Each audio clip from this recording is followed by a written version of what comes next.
Hello and welcome to Down to Earth with Terry Virts, where we talk about what matters down here on planet Earth. If you love the podcast, please subscribe and give us a rating.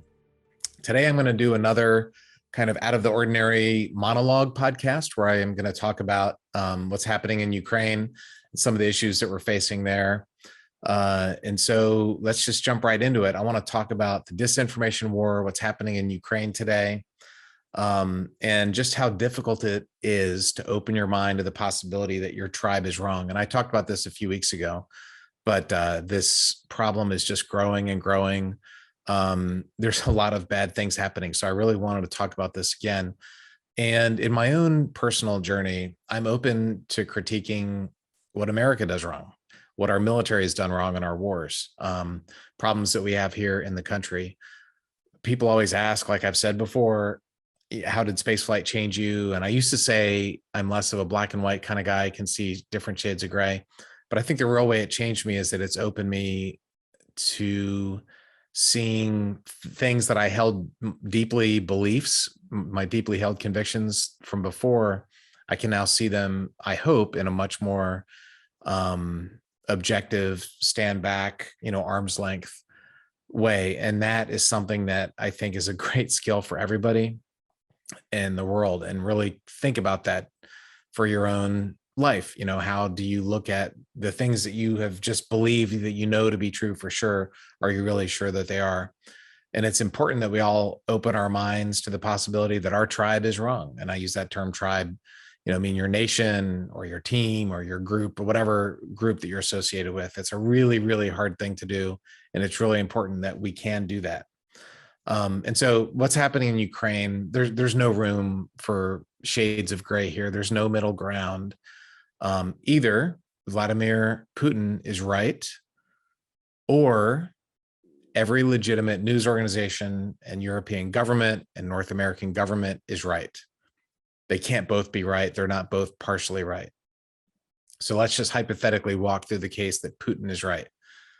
So in that case, the whole world is out to get Russia, which, by the way, has been the playbook of dictators probably since the Roman Empire. Every dictator on earth, including recent US presidents, have claimed everybody's out to get me. Either the whole world is out to get Russia and Ukraine is just staging crimes and destruction that aren't really happening and everything is fake, and every news organization is in on the conspiracy. Now, keep in mind that news organizations like the Washington Post and New York Times and others thrive on finding out lies. They thrive on holding power to account. They thrive on finding government officials that are lying. The story that this Ukraine attack was just faked would be the scoop of the century, and every Post and New York Times and other reporter would jump all over that. So to say that they're somehow allowing these lies to pass is just ridiculous. Of course, that would not happen. But in order for Vladimir Putin to be true, that would have to happen. Now, on the other hand, let's assume that the West is right. And I'll loosely call it the West, Europe and North America, and most of the world that's opposing this war. If that's true, then Putin has ordered an illegal war. This is heinous.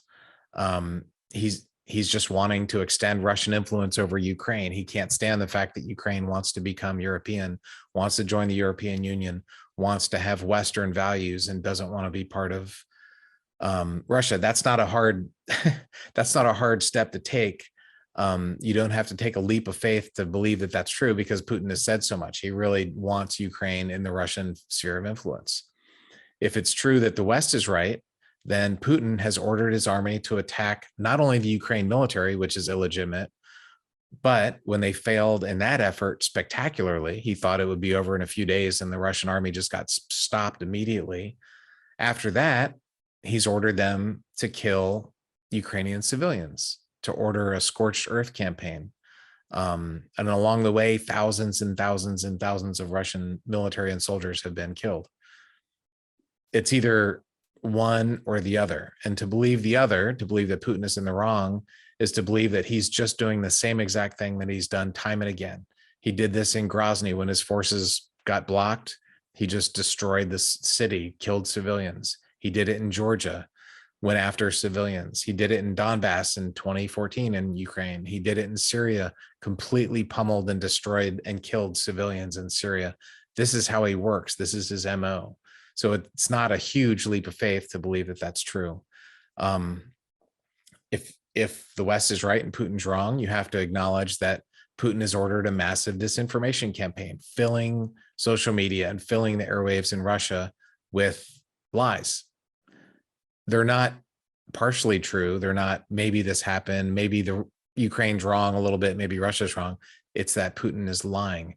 He has made this giant factory of lies.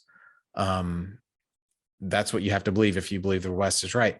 And he's also, along the way, he's made it illegal to contradict what he says, what the government says. He has put people in jail for protesting, for saying things that are against the government. This is the same Putin who's been killing journalists since he took office 2 decades ago. He's been killing and poisoning opposition leaders. He's had a free press that doesn't exist. He's had a press that just is a puppet arm of the government. It's not a big stretch of faith, like I've said before, to think that Putin is guilty here. It's also important to think of the countries that are supporting Russia in this heinous war that they're waging.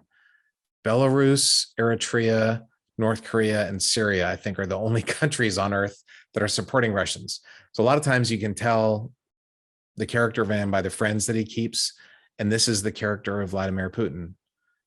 North Korea, Belarus, Syria, these are the kinds of people, those are Putin's people. That says a lot. And the Russian people should be appalled at that. They should be absolutely appalled and horrified and aghast that that's the country that their leader has destroyed. But here's something that's really awful, and it's really horrendous to say this out loud, and somebody needs to say it. Vladimir Putin's not the person who's pulling the trigger. Putin did not kill those civilians in Bucha. He didn't bomb the theater in Mariupol. He's not bombing apartments in Kyiv or Odessa.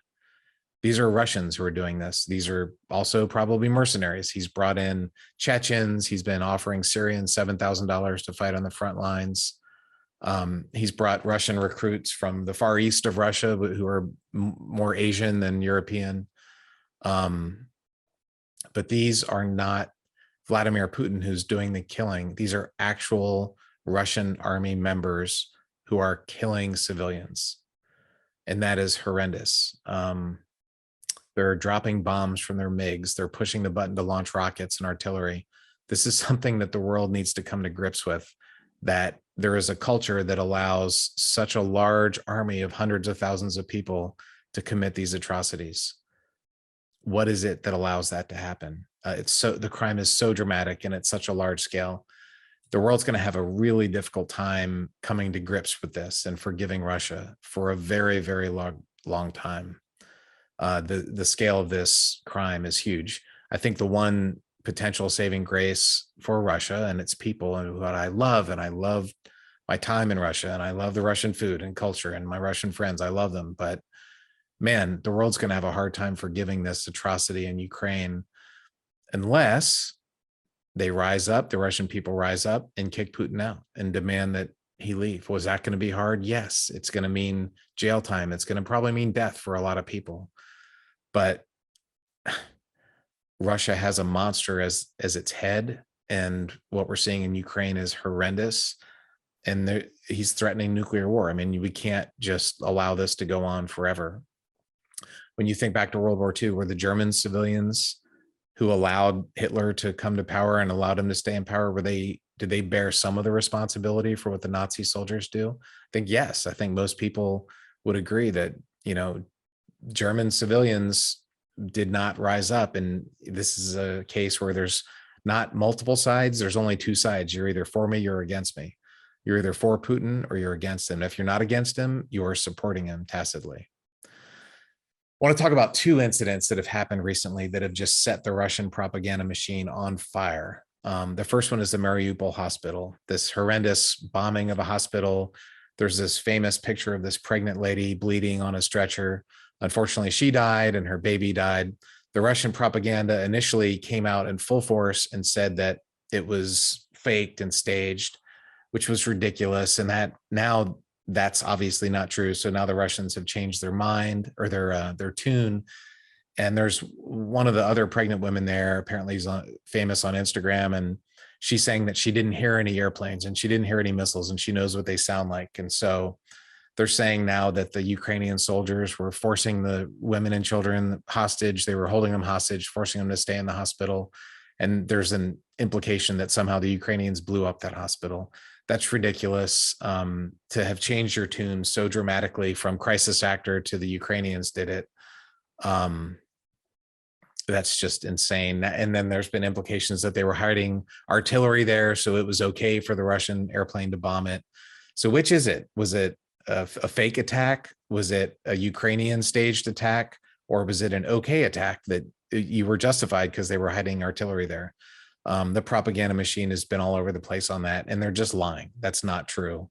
The Russian military bombed a civilian hospital, and it unfortunately killed moms and their babies. The second event that I want to talk about is this awful, awful situation in Bucha. When I saw it, I thought, this is horrendous. Like, something happened there terrible. Let's get to the bottom of it. President Biden called for war crime tribunal to be held against Vladimir Putin. When the American president calls for that against the Russian president, that is a big, big, big deal. What I didn't realize for a few days, and I subscribe on Telegram with some different channels, and I try and read the Russian. I'm not very good at Russian, but I try. There's a story now that it took me a few days to realize that the Russians really believe that that whole thing was staged in Bucha, that the Russians left and then the Ukrainians came in, they hid a bunch of dead bodies and had crisis actors and blew things up. And then the world came in and they showed the press, hey, look what happened. But of course that couldn't have happened because when the Russians were there were no dead bodies. This is the story that the Russian propaganda is telling. Just today, I'm recording this on April 4th. The New York Times did an excellent, excellent, excellent piece. They got some Maxor satellite imagery. We've all been seeing this satellite imagery from March 11th. And this imagery on March 11th, they have some from February. There's no dead bodies anywhere.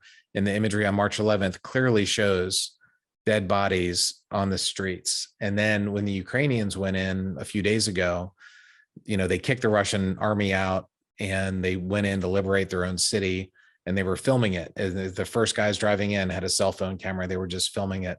And the New York Times geolocated everybody on the cell phone with what it was on the satellite imagery. And it's clear that those bodies have been laying in the streets ever since March 11th.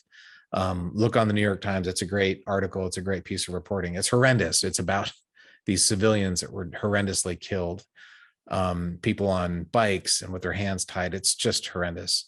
And so those bodies were killed and put in place while the Russian army was in charge of that area. There's eyewitness testimony after eyewitness testimony of what happened. This is clearly not a stage scene. I have a very little bit of film production, but I've done a little bit. It takes a long time to set up a set. And while you're doing the set, there's always 20 people behind it while you're filming a few people on camera. None of that is happening in Ukraine. It's just insane to think that somehow this was staged. And that leads us to a very, very sombering truth. And it needs to be said out loud, and it cannot be ignored. The Russian army has been deliberately targeting civilians. The Russian army and Air Force and potentially Navy has been killing civilians, has been destroying their homes. When the Russian army have suffered serious losses at the hands of the underdog Ukrainians, and thousands of troops has been killed, and hundreds of these tanks and Russian BMPs and APCs and all these different vehicles, are self-propelled artillery, Zeus 23s, all these different vehicles that I used to study in the 90s have been destroyed. When all those things happened, they switched their game plan to rape, murder, bombing indiscriminate civilian neighborhoods. These are crimes, and the Russian army is doing it. Vladimir Putin is not doing these things. The Russian military forces on the ground and in the air are doing these things. That has to be processed in your brain. The arguments that are coming from the Russian government, when you hear these theories espoused, and the numbers that came out this past week were over 80% of Russians are supporting the war. The arguments that they're giving are like the arguments that flat earthers give. And when you talk to them, it's like talking to someone about the flat earth. It's circular logic. It doesn't make sense. It doesn't hold up under any logical scrutiny at all. And yet people hold on to it. They believe it, just like the earth is flat, or just like we didn't land on the moon, or just like whatever the crazy conspiracy theory of the day, QAnon. You could even say the election was stolen. These are crazy debunked theories that are not true, and yet people believe in them. In the case of Russia, that belief is promoting the destruction of a nation and the death of misery of thousands and hundreds of thousands and millions of people who are displaced. So these are the worst crimes that have been committed in Europe anyway, since Hitler.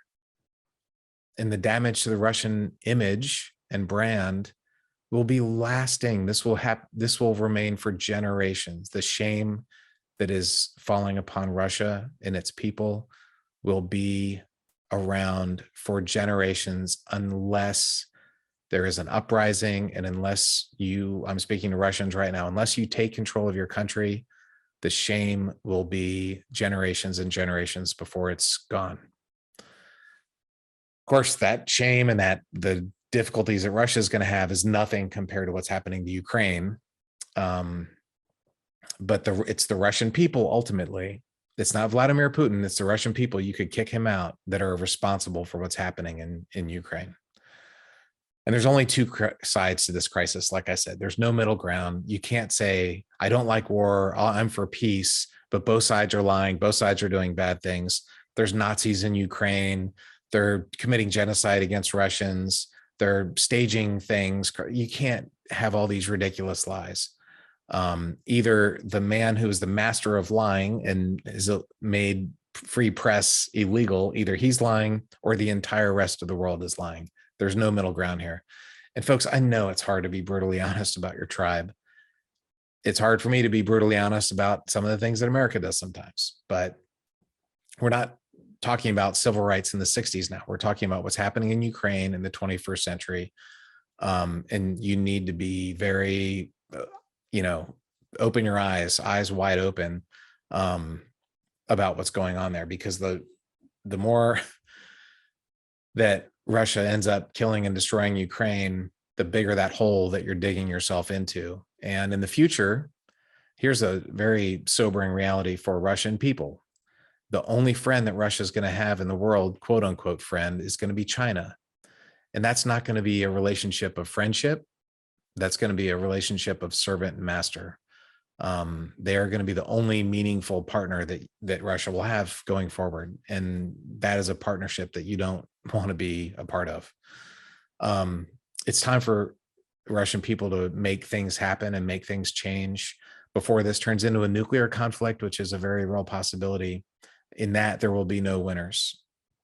And that requires deep thinking about what the truth is, deep introspection. Are we doing what's right? Maybe my side is wrong.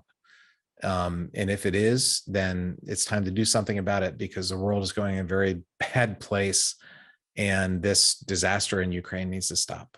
That's my thoughts on disinformation and the importance of being honest with yourself, intellectually honest, and overcoming this inability to see things clearly. I'm going to have more to say about that on the future podcast, just because it's so important.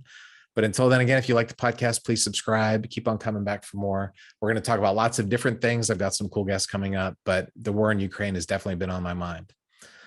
Thanks, everybody.